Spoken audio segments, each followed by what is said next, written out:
The filter-free diary.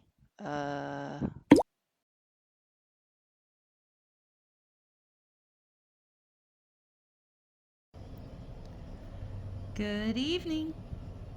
It's 7:33, and I thought I would show you my toy. Well, one of my toys. This is a projector, and those are supposed to be like the Aurora Borealis, but you can like customize it, right? Like if I wanted to, I could put a ribbon of green in there. I could have all the colors alternate. I could put a ribbon of white in there. I don't. I only want the blue and the red. And the stars fade in and out. I don't know if you can see them. They're little green specks. Like they're there right now. And then of course the moon. You gotta have the moon. How can you not have the moon? But this is a cool little thing I picked up. I don't know, maybe like 2 years ago or so, and I couldn't get rid of it because it's just so freaking cool. And I couldn't find another one like it, and there was no way I was gonna, get rid of this thing if I couldn't get another one. Because there were nights when I couldn't sleep, and I would just like put this thing on, and this thing would just help me get to sleep. Because not for nothing, crazy shit still happens to me. So I still need to be able to have weird shit like this where I can just focus on those ribbons of color until I pass the fuck out.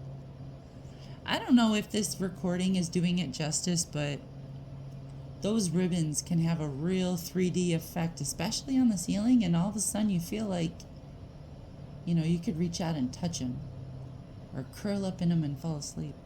And that's what I do. So I thought I would show you this cool little toy I got while I am reading you one of my dreams from my dream journal. And to be honest, I'm using the mirror upside down, so I'm not even going to try to show you. Well, hold on. Let me flash the book in front of it, and then you can see. Book. Oh, it's too dark, and you can't see it anyways. Oh, well. So I'll just read you the dream. Because I feel like you're at the point now where you have technically enough puzzle pieces, in this project so far that you can actually read all the pieces in this dream and understand it if you wanted to. If you don't, there's a chance I might explain it at the end, but there's a chance I might not, because maybe I just want to make you itch. Because I do that sometimes. That's the best way to get someone to think. That's what Spirit taught me. Okay, so here's the dream.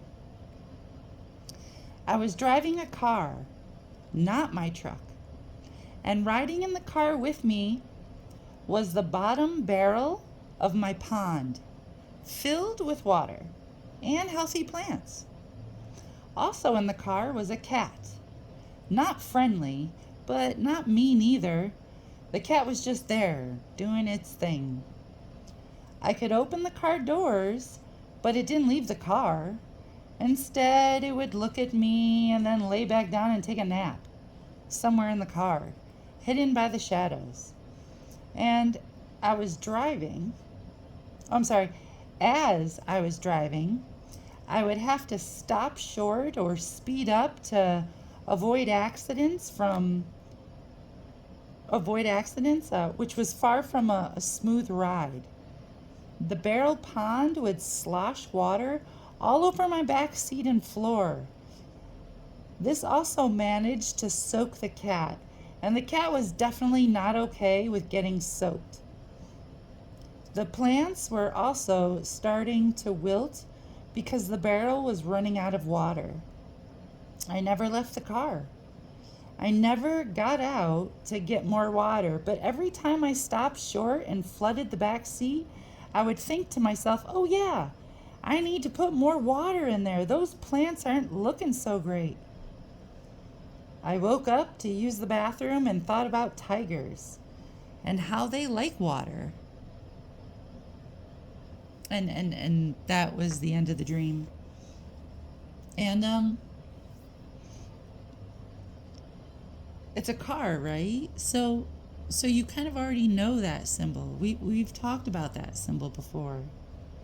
And water, you know what water and plants reference. And both of those are hanging out in a bucket that's like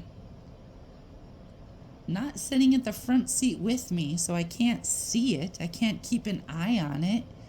It's sitting in the back seat behind me. And it's not up on the seat where it can be, watched from a rear view mirror. It's on the fucking floor. Just to give you a perspective of where that bucket pond is. And it must not be the only thing in that car, because there are shadows among which the cat can hide. So to me that sounds like, kind of a cluttery back seat. Maybe there's some clothes back there, maybe some books, maybe there's not old food wrappers. I don't do food in my vehicles, but there's stuff. And the cat is maneuvering, in and around the stuff. And when the ride isn't smooth and the water sloshes around, the cat gets wet. But it doesn't try to leave the car. And it doesn't claw me or do anything like that. So, just some symbols and some things for you to think about, because you have the pieces to decode this one. Have a good evening.